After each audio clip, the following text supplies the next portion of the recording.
So today is a Mini Cooper, Countryman, Cooper S, all 4.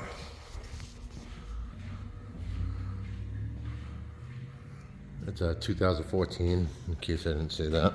So yeah, I guess the videos that there were, this thing had an oil leak pretty bad.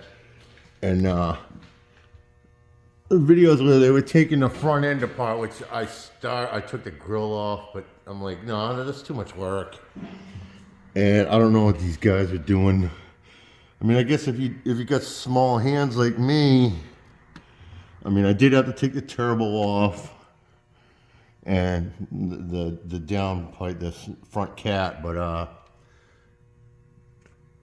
yeah, you don't need to take the front engine apart. I guess if you don't have a lift, you really don't need a lift. And if you put up on blocks or ramps, you should be able to do it like this too. As long as you can see under it and reach with small hands. But I don't know, I'm not familiar with this stuff. Minis for that matter. But I don't know if this tube is supposed to move like that. But that might have been where the oil was coming. I clearly was such a mess on here. I just cleaned it up, but it might supposed to move like that. It looks like it might be on a swivel.